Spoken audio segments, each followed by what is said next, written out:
在2020年初，我实现了人生的一大梦想，就是用一个巨大的气球搭载一个高清相机，去到大气层的边缘。而在实现这个梦想的同时，我告诉了伙伴们，我的另一个愿望就是去寻找白鳍豚。然而，白鳍豚已经被宣告功能性灭绝。在2004年发现一头死去的白鳍豚尸体之后，我们人类再也没有看到过任何一个它的踪影。这个梦想也许就没法实现了。而最近一次有关物种灭绝的记忆，对我来说应该是长江的白鲟、水中老虎、中国的淡水鱼之王，在今年7月被宣告灭绝。那其实地球上物种灭绝的速度远比我们想象的要快得多，而野外能被拍摄和记录下来的这些物种真的是寥寥无几。那些你能看到的那些画面，就是无数野生动物摄影师经历了太多的危险和失望的成果。那其实我们也尝试拍过野生动物，真的很难。比如野生大熊猫，我们拍出来的结果就是败兴而归。你必须要花时间去磨，才能拍到1-2张好的画面。而这一次，我们又踏上了野生动物摄影的征途，带上了人马和最精良的设备，来到了长江流域。我们想要寻找和拍摄一种极度濒危、现存仅只有1000多头的国家一级保护动物——长江江豚。我们希望用影像把它们给记录下来。而英特尔 Evo 和 BNWI 携手打造移动数字探索工作室，希望能够助力我们这个项目。于是我们一拍即合，一路开着 BMW iX， 开启了这次难度巨大的探寻江豚之旅。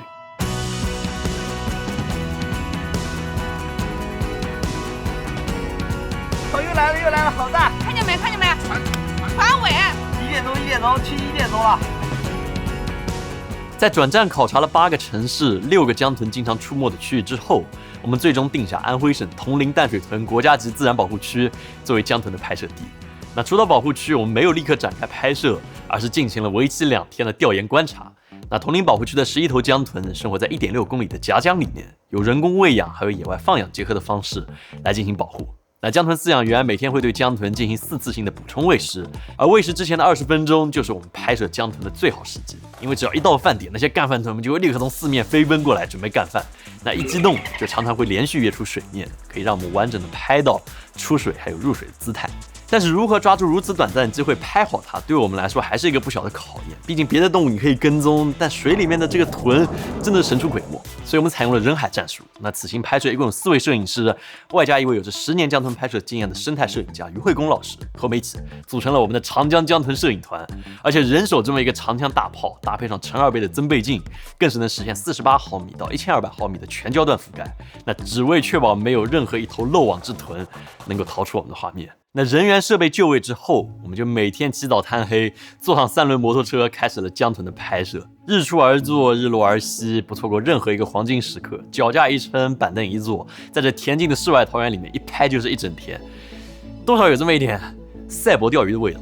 这一颗真的很棒，我等它等了一辈子。你看那边就出来了。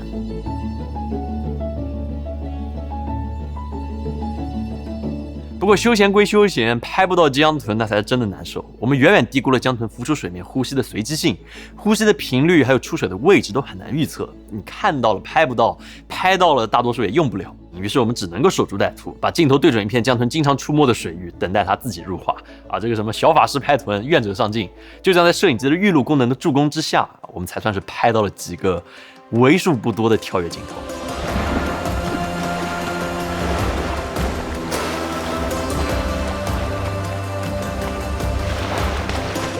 虽然这偶尔的一颗精彩的镜头确实能振奋人心，所有人都围上来给你鼓掌庆祝，感觉很好，但是这几天拍下来实在是广众播收，和预期的拍摄效果相差甚远。于是我们只能够暂停拍摄计划，去到武汉来寻求江豚相关的专业人士来帮助我们。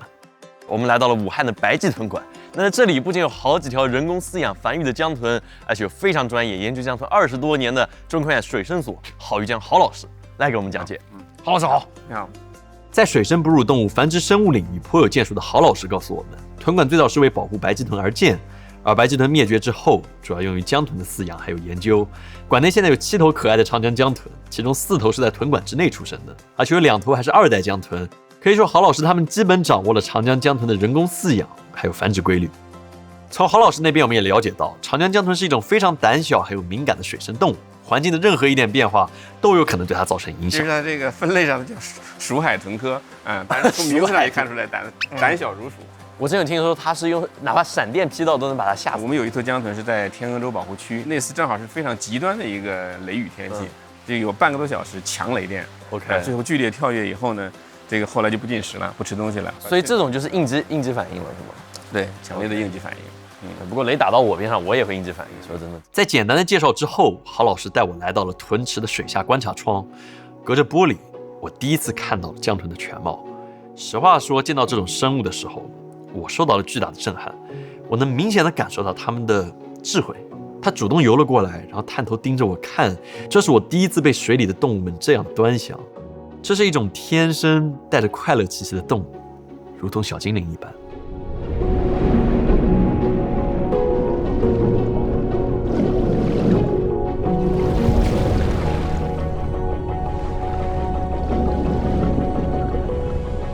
在了解了江豚的基本习性，接受了郝老师的建议之后，留在铜陵拍摄前线的于老师立刻联系了宜昌的摄影老友，了解宜昌的江豚状况。那虽然野外船舶还有气体声嘈杂，背景也是杂乱不堪，但是英特尔 Evo 笔记本的 AI 降噪还有背景模糊功能，依然能够很好的支持2位摄影老炮之间的视频通话，让我们了解到宜昌葛洲坝坝底的江豚活跃度非常高，经常跃出水面，而且水还很清澈。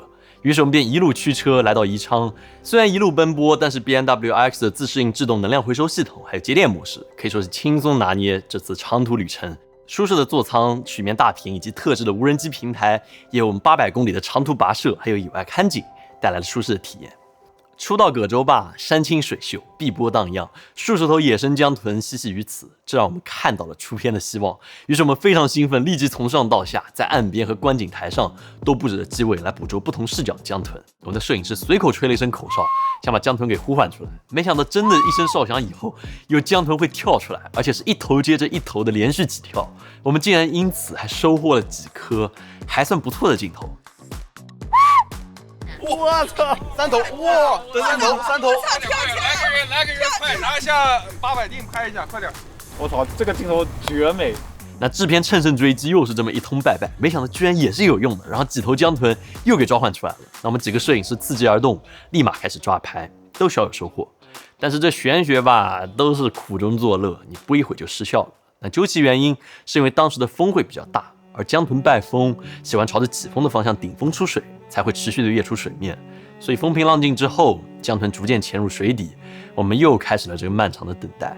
3天拍下来，可以说是颗粒无收。太大了，哇！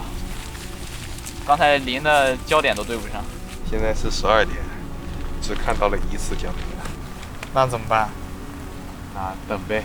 野生动物摄影考验的就是心态，只要等一点时间，晴天总是会出来的。于是为了这一天，我们卯足了劲，天不亮就在岸边架好了机位，而且还联系了当地的渔政，登上了巡护船，调来了水下无人机，准备水上还有水下双管齐下去拍摄。那不过经过实践检验，这些花活其实都不太靠谱。江豚的密度很小，水下无人机它根本拍不到，而且你船上拍摄更是视角受限，所以你想要拍到一个正经的画面，还是得是岸边固定的机位来拍。果然岸边的机位倒是不负众望，捷报频传，贡献了这次野外江豚摄影的最大输出，算是弥补了我们这趟野外之行的遗憾。那么接下来就是我们历时10天尽力为你拍到的野生江豚。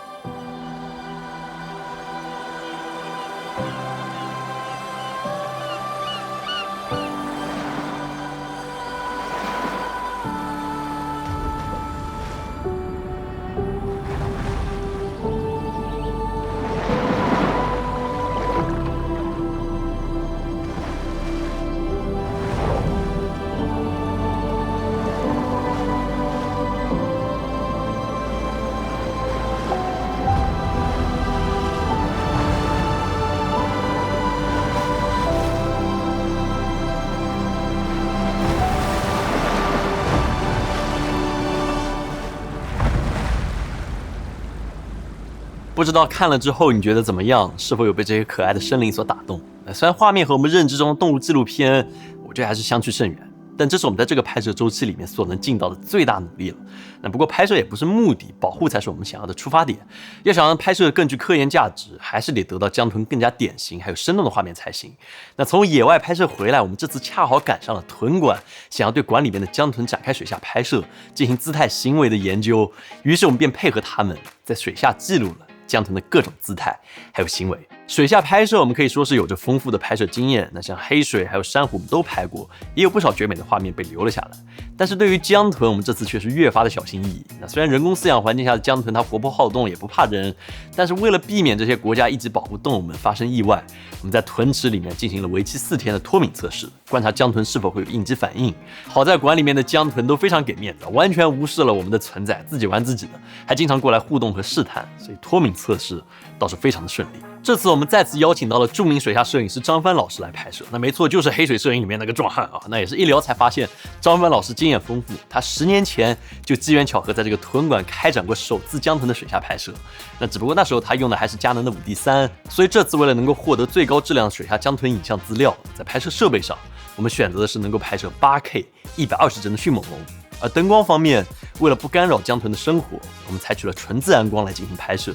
自然光很好，但是就是很难凑。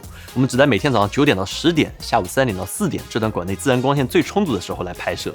那好在这次天气没有给我们掉链子，非常的赏脸，全是大晴天。那可能唯一有一点遗憾的是，张帆老师不被允许进行半游追逐拍摄，这样拍摄的画面势必动感会差这么一点。那不过毕竟他也是水中大熊猫嘛，你这可以理解。我总不见得拿着一个如影似的追着大熊猫跑嘛，那我早就牢底坐穿了。观察、测试，一遍遍出水还有入水，我们做好了充分的准备，就开始了拍摄。侧游、滚泳、跳跃、直立，江豚仿佛水中精灵一般游曳自如，阳光穿透水面形成丁达尔光束，由于一道圣光洒向江豚，非常的梦幻。那2天的拍摄下来，我们异常顺利地完成了这次的拍摄，得到了史无前例的8K 水下江豚的画面。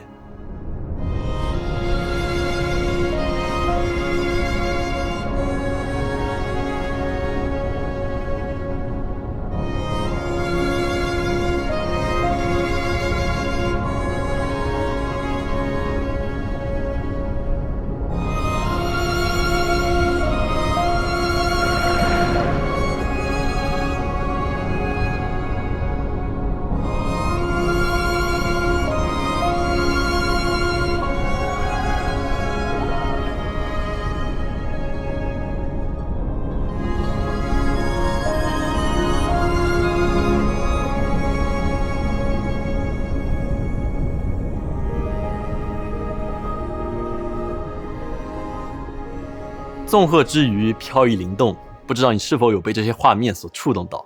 倘若有一天他们真的从地球消失，那该是何等的遗憾。那当然，水下拍摄只是科学研究的第一步，研究人员还会尝试利用 3D AT 技术对江豚的行为进行识别还有分析。这一技术通过人工智能还有计算机视觉算法，从视频里面提取江豚的骨骼、还有肌肉形状以及运动轨迹，能够重建它的运动姿态还有轨迹模型，并生成生物力学数据。而英特尔 Evo 笔记本通过 AI 加速技术，可以让视频读取、运动数据生成等图像处理更加精准高效，使其对江豚的运动行为分析起到很好的支持作用。江豚有幸种群还在延续，但是白鳍豚却已经功能性灭绝，留下的影像资料更是少之又少。于是，在得到豚馆允许的情况之下，我们决定对几十年前的白鳍豚录像进行磁转录，向你呈现长江女神最后的神韵。磁带转录的逻辑其实也很简单，我们先找到能够播放这些磁带机的摄像机或者播放器，再通过红白黄线还有采集卡把播放的画面采集到电脑上面，然后用软件进行采集录制，就能实现磁带的数字化转录。不过画面虽然采集出来了，但是画质确实是那个年代的味道，所以我们也对这些转录的画面进行了 AI 修复。那操作不是很复杂，用类似于 Topaz Video Enhancer 这种 AI 的软件，选择合适的 AI 模式，就可以轻松实现 480P 到 4K 的上变换修复升级。不过 AI 修复对于电脑来说并不轻松，需要电脑具备很高的深度学习性能还有运算能力。好在这台性能强劲、核多异构的英特尔12代酷睿 Evo 笔记本可以轻松的驾驭。于是经过漫长的转录之后，我们终于成功的把封印在这些磁带里的影像资料给一一解封出来。磁带进进出出，卷轴一段段转动，那般充满遗憾还有伤感的回忆仿佛在耳边倾诉。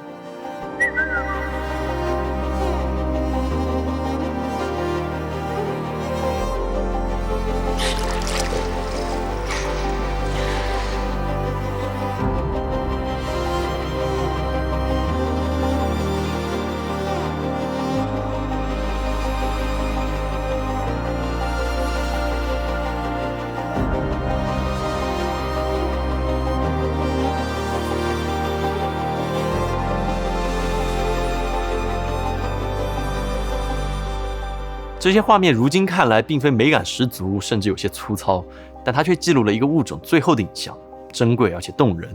那参与采集的人无一不被这些画面所震撼。那也许这也是我们这次拍摄的意义，用镜头记录江豚的现状，为保护江豚尽出我们的一份力。那我记得珍妮古道尔曾经说过类似的话，如果它们消失了，当我们的后辈再看到这些影像的时候，他们会对我们说，你们怎么舍得让它们消失在这个世界上？所以拍摄不是我们的目的，我希望的是这些野生动物能够以尸体还有影像的方式，永远在这个地球上存在下去。那希望这些在地球上存在了2500万年的笑容，能够一直绽放下去。如果真的有那么一天，因为人类的活动所造成江豚灭绝，那我心里绝对是很难受的。像我们现在保护江豚，之后的一定要看到。我们确实是这个在早期的时候悲观过对长江的生态环境，但是现在我们国家呢实行了长江大保护这个战略，我们相信我们有能力留住长江江豚，留住这个物种的微笑。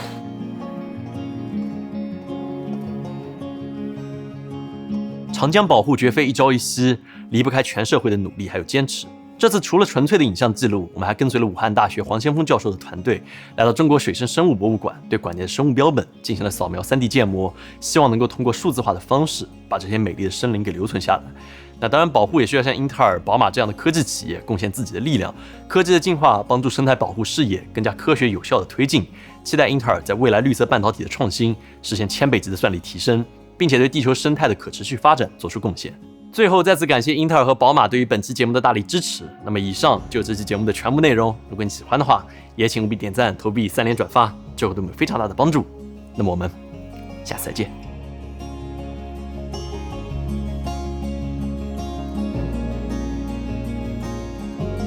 叶子，没有你我可怎么活呀？